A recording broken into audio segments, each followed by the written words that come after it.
પર નજર કરીએ તો અત્યારે જો Q4ના અર્નિંગ્સ વૈભવજી આપણને આવતા દેખાયા, ખૂબ સારા પરિણામો અમુક કંપનીઓના આવ્યા છે, અમુક જગ્યાએ થોડીક નિરાશા મળી છે. બજારે જેવા પરિણામો આવ્યા છે એ પ્રમાણે અહીંયાથી પનિશમેન્ટ કે ચીયરઅપ બંને કંપનીઓને મળ્યું છે અલગ અલગ. પરંતુ ઓવરઓલ આ આખી earning season as a whole market તમને કેવી લાગી? કઈ જગ્યાએ તમને અહીંયાથી લાગ્યું છે કે સારા શૂટઅપ્સ મળ્યા છે અને કઈ જગ્યાએ એવું લાગ્યું છે કે જાંગડી બજારે તમને થોડાક નિરાશ કર્યા છે? સી ફ્રોમ અર્નિંગ સિઝન અત્યાર સુધી જેટલા પણ નંબર્સ આવ્યા છે આઈ થિંક મીડિયોકર જ રહ્યા છે આપણે એટ બેસ્ટ કહીએ તો.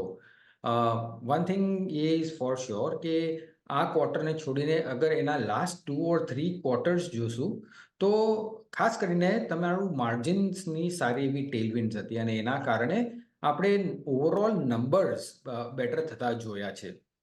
હેવિંગ સેડ દેટ, હવે જ્યારે કોર્પોરેટ્સ બેટર માર્જિન્સ પર બેઠા છે, I think they will use that better margins to kind of go and target the revenue growth.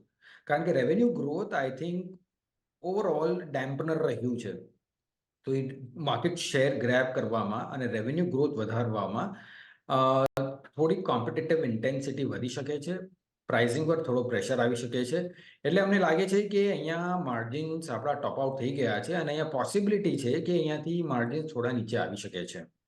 એના કારણે જે એક્સપેક્ટેડ છે over the next 1 year in terms of the earnings growth, જ્યાં પૂરું street estimate કરે છે રાઉન્ડ અબાઉટ 15%, અમારું મંતવ્ય છે કે 10-12% અર્નિંગ્સ ગ્રોથ પોસિબિલિટી છે ફોર ધી કમિંગ યર.